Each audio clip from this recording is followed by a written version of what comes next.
ergaa guddaa of keessaa qaba. Nama silaa baduu hin qabne, nama silaa rakkoon irra ga'uu hin qabne irra akka rakkoon ga'uu dhaameefii jira jechuudha. Isaan garuu gurri isaanii hin dalagu, sammuun isaanii hin dalagu, wanta kan dhagayan hin dhagayan arguudhaaf teessan warra hattan mootummaa keessa jiru.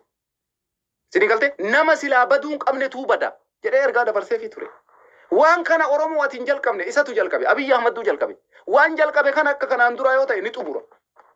Qabsaa'onni Oromoo abboonni Oromoo lafa ni qabatan. Oromoon dachii isaa irratti abbaa ni ta'a. Daangaa isaanii sararratti. Finfinneen kanatti aantee haala salphaadhaan Oromoodhaaf deebii taati jechuudha. Kuni hojii boonsaadha. Hojii deeggaramuu qabudha. Nuti kaleessallee bifa namaan falmine, ilaalcha namaan falmine. Oromoo waan taaneef dhimma Oromoo keessatti bakka kana rakkoo jira jennee falmaa turre. Har'a ammoo bakka wanni sirrii dalagamaa jirutti chaalenjii goonee duratti tarkaanfanna. Chaalenjii keessaayyuu hojiidhaan goona afaan qofaanii miti. Kanaaf wanti nu dhaamaa jirru qeerroo fi qarreen Oromiyaa keessa jirtu takka lama sadi jettee hojjechuutu sirraa eegama. Sirbuu miti dhiichisuu miti. Akka qeerroon Jimmaa har'a goote san ijaaramtee jirti. Bari ilmaan abbaa Jifaar naa jiraadha. Kabajaa maqaa abbaa keessanii qabrii jalatti. Gootota hundi keetu kanatu sirraa eegama. Hundi kee dammaqii bakka jirtu mara. Dammaqii socho'ii of qopheessi darajja'i akka isaan jiran san ka afaanii isaan miidiyaan danda'u. Isaan miidiyaa irratti nama 100,000 fa'aa laala jira. Numaan waliin seennee laallaa mire. YouTubein isaanii maaliin isaanii dachii sochoosan lafa irratti ammoo hin jiran. Hin jiran. Yaa Oromoo waggaa 150 booda waan kana jalqabe. Chaalenjiin jalqabe kun xumuramuudhaaf ammoo gahee Oromoo hundaati. Kutaa 11 rakkinna Oromiyaa keessatti dalagamu kamu har'a barxilaata kee haala salphatti adda baafachuu dandeessee jirta Oromoo. Namni uffata gurraacha uffate Abbush Zallaqaa irraa kaasee xilaata Oromoo nama foon Hacaaluu Hundeessaa kutatee nyaate tokkoffaa Abbush Zallaqaati. Siigaltee Oromoo Abbush Zallaqaa irraa kaaftee hundi xilaata kee warra foon Hacaaluu Hundeessaa kutatee nyaate. Kanaan adda baafatta. Dhumate. Xilaanni kee har'a haala salphatti kophatti sii ba'ee jechuudha. Namni har'a uffata gurraacha uffate hundi isaa jibbaa Oromummaadhaaf qabuufi malee amantiifi miti. Amantiidhaaf osoo ta'e namni Phaaphaasiin tokkochi hin jiru, Phaaphaasii lama jedhee hin jiru. Phaaphaasiin jiru kama amma aangoorra jiru kana. Warri amma biyya bulchaa jiru ka Oromoo ka dhufee aangoo fudhataa jirullee kanuma dubbate. Phaaphaasiin kenna isaanumaa dhiibbaa isaanirra godhamee jira. Akka isaan miidiyaaf hin dubbanne godhanii. Isaan mataan isaanii gaafa Tigraay irra waraanni baname akka waan takka fuudhan baafanne godhamanii jarri kun ukkaamsanii dhiibbaa irraan gayaa turan. Abboonni kenna kana dubbatan. Paatriikaarii tokko jedhamee ka isaan amma ittiin wanni godhanii dubbii tolfatanii ajandaa siyaasaa keessa fayyadaman kana hin jiru namni Phaaphaasii lama Paatriikaarii lama jedhee file hin jiru. Kunoo dhageeffadha abboota kenna jala seena. Isaanumatu har'allee Phaaphaasii Itoophiyaati. Abbaa san namni jibbe hin jiru. Maxxansaa jira har'a warri kunoo dhufeetiin hin boota qabachaa jiru. Rakkinni rakkinna sanii miti. Ani mataa siidhaa Abbush Zallaqaa Oromoo jettaniinis Oromoo miti. Oromoon har'a Oromoo irratti gammachuudhaan Oromoo gaafiin isaa gaafiin afaan isaatiin faarfachuu afaan isaatiin dubbachuu Oromoodhaaf gaafiin kun deebi'ee jedhee nama uffata gurraacha uffatee jala xilaata Abbush Oromoo miti. Ta'uus hin danda'u garuma kamittuyyuu isarraa kaaftee xilaata keeti. Adda baasii ija qalbii qabduun akkana laale. Yoon argin sitti himna nuti. Kaameeraan kenna bakka rakkoon Oromoo jirtu dhaqee akkana qaba. Sitti himna nuti. Kanaafi xilaanni kee adda sii bahee jira. Isa kanaaf jecha Oromoon hundi of qopheessuu qabda. Isa dhumaa irratti koppiliinkii naa godha. Waan dalagamaa jiru jira. Hiriira bahuu deemtaniimi. Hiriirri qophaa'ee mi. Amma waan takkatti isin himnee jira. Sochii biraatitti haaseenan isaa. Rakkoo uumuu fi rabshaa kaasuu tarkaanfii fudhachuu qabeenya gubuu itti haaseenan gaafa san wayi isinitti himnaare. Halkan takkattiin baqiidha. Halkan takkattiin adda baafadhaa waa hunda abbootii qabeenyaa isaanii namoota hunda isaanii sochii isaanii maal akka isaan hojjetan maal akka isaan dalagan adda baafadhu Oromiyaa keessatti hin jiru qalbiin akkasii. Hin jiru halkan takkatti qofatu baqiidha qeerroo poolisii biyya bulchuu osoo hin dabalanne poolisii Oromoo osoo hin dabalanne qeerroon Oromoo qofti waan hojjettu hin beekti. Isaan akka amma gabbayanii dhiichisan kanaa miti. Hin beeka uummanni Oromoo. Kaleessallee mootummaa qaqqabe malee Oromoon sodaatee hin beeku. Du'aa ture, ajjeefamaa ture, wareegamaa ture. Lubbuu isaa dabarsee kennaa ture haga har'aatitti. Har'a hin deeggarsa argattanii jirta. Kuni baxaam iddiliidha. Kuni chaansiidha. Kuni waan gammachuu guddaati. Shimallis Abdiisaa kaleessa galgala haasaa isaan dhageeffanne. Ittime. Nuti nama dhugaa dubbate wanni jibbinuuf hin jiru. Shimallisiin ka abaarreef qajeeli jennee abaarre. Abiyyi ama ka abaara baaneef qajeeli jennee abaarre malee aangoo gadhiisi nama aangoo kenniifi miti. Aangoo camaddadii nama sitti dubbatu hundaa funyaan isii qabi. Gaafii Oromoo deebisi. Biyya san keessatti namni kamuu walqixa ta'ee akka jiraatu godhi jennee falmaa turre. Kuni yoo dhufe Oromoon waan biraa wanni barbaadu hin jiru. Wanni Abiyyi Ahmad abaaruuf hin jiru. Gootota keenya kanu jalaa wareegamanillee sababa kanaaf wareegamanii. Oromiyaadhaaf wareegamanii. Gaafii afaaniitiif wareegamanii. Kanuma deebiin qabsaa'onni keenya lubbuu itti dhabanillee waan biraa wanni biraa hin jirtu Oromoo. Kanaafi qophaa'uu si barbaachisa. Hiriirri waamamee jira Oromoo. Nama 500 kana dhageeffadhu. Hiriirri waamamee jira. Gaafuma Oromoo isinis hiriira baatan sanitti isaanillee hiriira waaman. Uffata gurraacha uffatanii hiriira bayan isaan. Addabaabayii masqalaa irratti. Isinoo farda gaabbattanii faayamtanii uffata adii uffattanii Oromiyaa addeessime taarika dalagi seenaan guyyaa tokkoon dubbata. Ani waan jedhe dhageettanii Abiyyi Ahmad jedhe yooma guyyaan keellee as galaa'e osoo waan kana galmaan hin gahin rabbi sin ajjeesin jeebar. Dhageettanii waan amma jedhan. Sin jala tartee dubbiin sin jala tartee moo gurri keessan sin dhagaye akkas jedhe bara Ahmad Culullee. Si galte waan jalqabde kana osoo bakkaan hin gahin kan namni isa ajjeesuu mi beeki. Kanamaa siin hin jenne bar. Ka guyyaan namaa gahee rabbiin nama ajjeesu jira akkuma balaa kirkira lafaatiin Turkii fi Suuriyaa keessan lubbuu 60 dhumeemi. Abiyyi Ahmad jedhe waan jalqabde kana osoo bakkaan hin gahin rabbiin sin ajjeesin guyyaan kee beellamni si haasiqu jedhe. Of duuban deebiini waan kana xumuri jedhe. Kuni injifannoo guddaadha. Gootonni keenya guutuun sababa kana wareegaman. Ilmaan Oromoo guutuun sababa kana wareegaman. Hagarraatitti. Waan taphaatii miti kun. Waan taphaatii miti. Waan Oromoon guddaan aarsaa itti kafalee yooma waan nummaan fedhe ka dhufu taate Oromoon aarsaa itti kafalee garaa isaa hidhatee sabbataan akka gootota kaleessaatitti hit gootee mul'itee hidhattee akka ijoollee har'a bosonaa loltuutitti garaa kee hidhattee waan irratti ciccitee galmaan ga'uu qabduudha bar. Waan taphaasitti hin fakkaatiin kun Oromiyaan jarana sammuun keessan isin hin dalagu. Har'a mee ilaali wayita abboonni keenya mana amantii isaanii keessatti uffata aadaa Oromootiin faayamanii beeta kiristaaniin Oromoo har'a beeta kiristaanii Oromoo na fakkaate. Har'a isaan kun har'a Oromoo na fakkaatan. Abbootiin keenya kun har'a Oromoo na fakkaatan. Har'a garatti na fudhate. Qalbiin fudhadhe, hin jaaladhe, hin gammade, hin mirqaane. Akka abbaa gadaa jaaladhu jaaladhe. Kaleessa yoo alaabaa lummuxii san beeta kiristaanitti masqalitti maranii isaan deemaniin jedha bakka garaan na gubata. Hin gubadha, hin gadda, hin aada, hin bobaya, hin gubadha. Kanatu nurraa gadi bu'aa jira. Yaa Rabbi nurraa gadi buusi jedha du'aa godha sheeyni keenya qeeysiin keenya tokkummaan dhaabaddu Oromoo. Lubbuun 60 wareegamtee waan kana galmaan ga'uu qabnu. Abiyyiin Ahmad ammoo of duuban deebu akkuma kaleessa waan jalqabe. Osoo dhiibbaan fedheerra jiru deemee waa maraa xumuree tureemi. Waa baay'eetti jira. Amma waa mara keessa hin deemnu. Wanni martuu gizee wajjin deemti. Waa mara isinitti naasa'u. Tanallee xumuruu qaba. Kuni qabsoo Oromoon qabsaa'e malee pilaanii Ahmad Cululleen baafateemi kun hin beeytanimi. Pilaanii anaafatillee sammuu keessaan qabnuu miti. Waan nuti barbaannu nuu gad dhufe ammoo waan Oromoon guddaan Oromoon akka waliigalaatti barbaaduun naa gad dhufe ammoo namni uffata gurraacha uffate xilaata keeti amantiif hin uffanne isaan. Oromiyaa keessatti qabeenya Oromoo saamuu, dachii Oromoo saamuu, warqii Oromoo saamuu kanan nurraa dhaabateefi malee namni beeta paatrikaarii yookaan paappaasii lama shuumeen jiru. Paappaasiin tokkochuma. Ka achi jirullee tokkochuma. Ka amma biyya bulchaa jirullee tokkochuma. Nama san namni achirraa kaafanne jedhee dubbateen jiru. Dhageeffadhaa jala deema. Ijoollee takka irra isaan waan takka sammuun isaanii hin dalagne akkamitti paappaasiin lama ta'a? Akkamitti paatrikaa lama wayiituu namni jedheen jiru. Isaanumatu kama duraan jiru biyya bulchaa jira.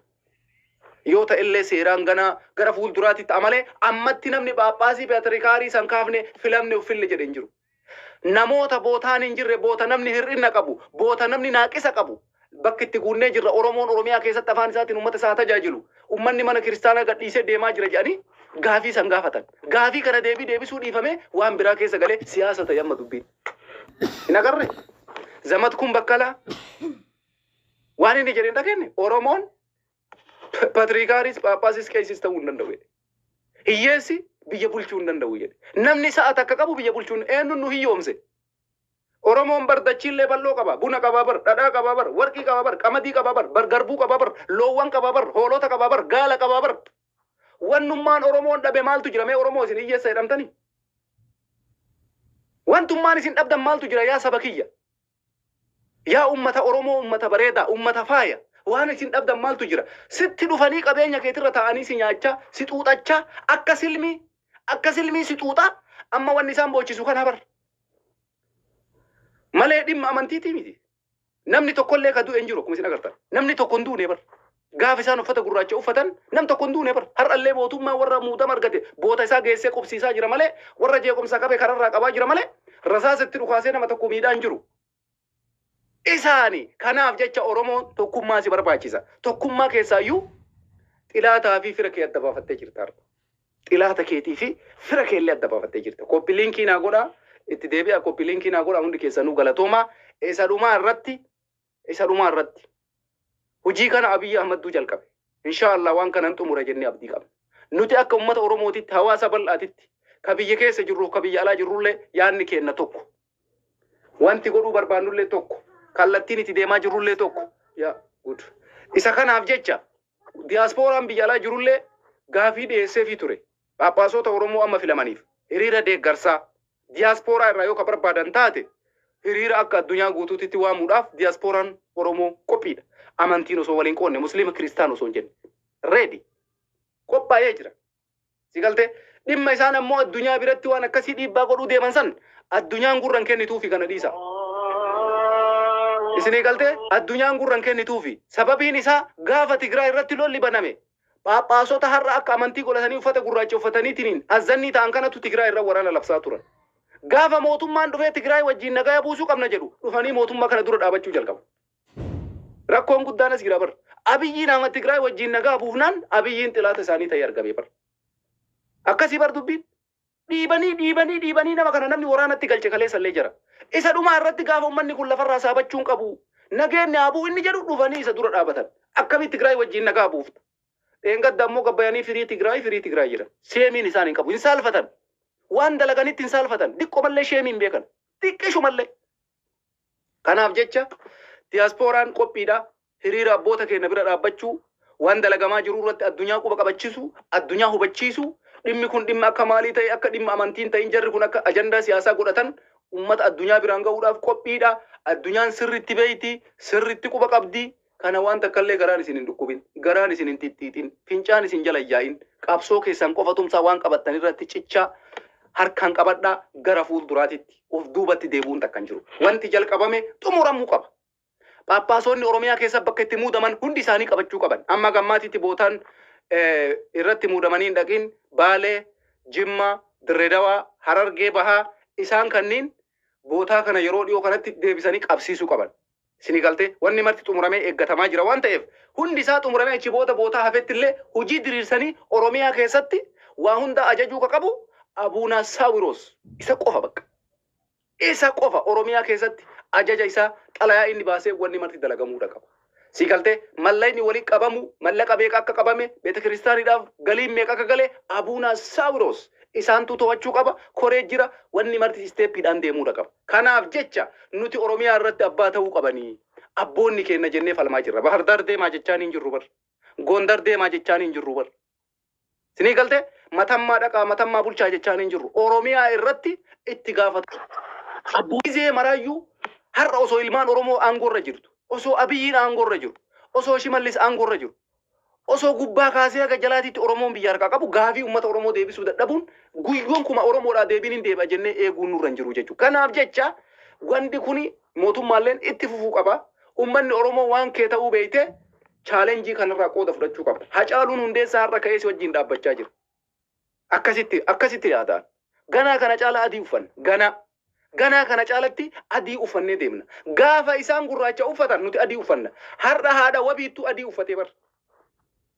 Haadha wabii.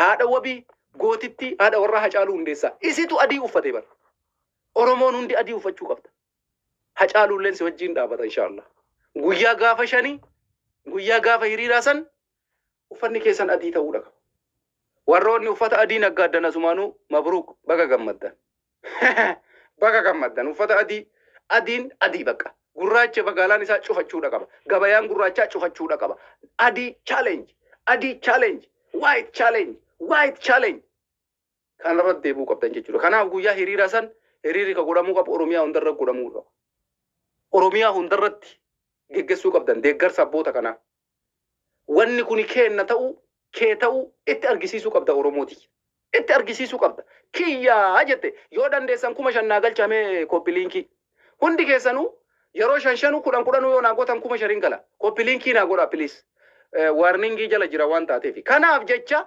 dhimma keeti dhimma Oromummaati nuti nama takkallee miidhuun barbaannu nama takkallee waa godhuun barbaannu garuu gaafii ummata keenyaa deebii argachaa jiru irratti gaafii ummata keenyaa dalagamaa jiru irratti qaamni tokko dhufee lakki kun godhuun qabu ka jedhu yoo taate kuni dhimma gaafii Oromootiin nutti dhufee jechuudha dhimma amantii namaa namni amantii namaa tuqaan jiru waaqeffachuu amantii isaanii kabajuu okay rakkinnan qabu garuu amantii isaanii osoo hin tuqin afaan kiyyaan barsiifadhaa afaan nama kamiitu asirratti baay'ee Oromoon isin beekuu qabdan sabaaf sablammoonni Itoophiyaa keessa jiranis waan kana keessaa qooda fudhachuu qabanii bar dhimma Oromoon afaan isaatiin faarfachuu qofaa miti dhimma Oromoon afaan isaatiin barachuu qofaa miti sabaaf sablammoonni Itoophiyaa keessa jiran hundi afaan isaaniitiin faarfachuu akka barbaadanitti ummata isaanii tajaajiluu ka danda'an murtaa'ee jechuudha kanarraa Oromoo qofa osoo hin taane akka biyyattii waliigalaatti sabaaf sablammiin hundi qooda irraa fudhachuudha qabu dirqama isaan hundaati kanaafi ka isaan baatirii kaarii filameedhaan sun soba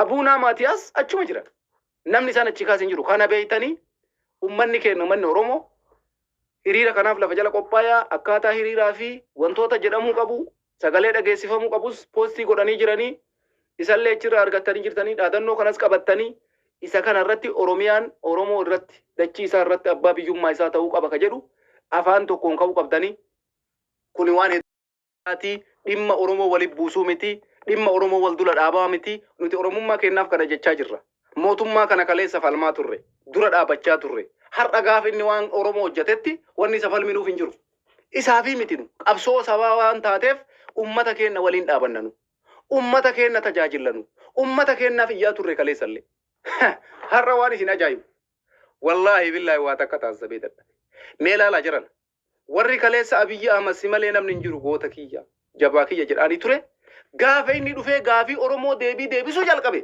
xilaata godhatan marti isaanii miidiyaa yuutuubii keessa kaseena yuutuubiin kaleessa gootichi muummichi ministeera akkas jedhe jegni keenya muummichi ministeera akkas jedhe goonni kiyya Abiyyi Ahmad akkas jedhe jedhaa ture har'a waa'ee sanii oduu namni gabaasu hin jiru namni haganaa hidhame namni haganaa akkas ta'e namni haganaa qabame namni haganaa akkas ta'e kana gabaasaa jiran isaa nama laalee agartee Oromoo dubbiin bakka kana jirti waa baay'eetu ifa sii ba'a jechuu as keessatti eenyummaanuu taatee gaafa wanti isaa qofa dalagamuu nama deeggara namni kamuu laala isaan kaleessa Abiyyi Ahmad wanni isaan deeggaraa turaniif koppiliinkii godha piliis hundi keessanuu 5,000 galchaa yoo dandeessan namni 400 kuni yeroo 10 godhuu dandeessan haga 20 godhuu dandeessan porofaayilii makiyya kana gattuutee bakkuma koppiliinkii jettu san goota 5,000 galchaa yoo ka nurraa kaasan taate warningii jala jirra waan taate kanaaf jecha namoonni kaleessa isa faarsanii yoo inni biyya ambaa dhaqu Abiyyiin amma biyya kana dhaqe yoo inni biyya san dhaqu Abiyyiin biyya san dhaqe jedhanii isa jala deemanii gabaasaa turan har'a nam tokko gabaasan gabaasu marti isaa maal jedha ebaluu hidhame xaqlaay ministeriin dogoggore xaqlaay ministerii sirriin jiru xaqlaay ministeriin akkami akkana ta'e xaqlaay ministeriin akkami akkas ta'e shuuf Oromoodhaa deebiin Oromoo adeebu waan hirmata Oromoo duran dhaabadhu mirga ummata kanaan dhaabu mirga ummata kanaan falmu jechi inni jedhe xilaata isa godhee mee yuutuubii keessa kaseena namni waggaa afran kana waggaa lamaan kana gaafa Tigraay irra waraanni banamu goonni akka isaan jiru xaqlaay ministeriin akkas ta'e yoo inni Itaalii gale yoo inni magaalaa san seenu Asmaraa seene yoo inni achiin ba'e jechaa turan har'a mee lala namni ganaa hidhame hiriira ummata isaanii ka bahu ka uffata gurraachaa warra booyu kana qofa agarsiisaa jiran laalika Oromoo dammaqe sirra laal isaan kaleessallee wanni Abiyyi Ahmaditti fayyadamuu barbaadaniif Oromoodhaan cabsuu barbaadaniiti Oromoodhaan balleessuu barbaadaniiti Oromoodhaan lafarraa dhabamsiisuu barbaadaniiti Oromoo gonkumaa kinnin kaanetti ittiin cabsuu barbaadanii itti fayyadamuu barbaadan. Garuu Abiyyi Ahmad araadaadha. Yamandar yasafar araadaadha. Durriyyee irratti qacaqqacee kataa godhee ol dha'ee gadhee akka qixxaa ittiin taphatee daaratti ishii dabalee jechuudha. Si galtee har'a hundi isii boottee hafuuraan baafatinaa jeen. Kanaaf har'a akka isaan yaadanitti wanni marti hin taaneef isaan akka isaaniititti Oromoo keessatti jabaan tokko akka dafuu hin qabne. Jawaar Mohaammed irraa kaasee Baqqalaa Garbaa ilmaan Oromoo gootota Oromoo akka gaafa Hacaaluun du'eerra hundi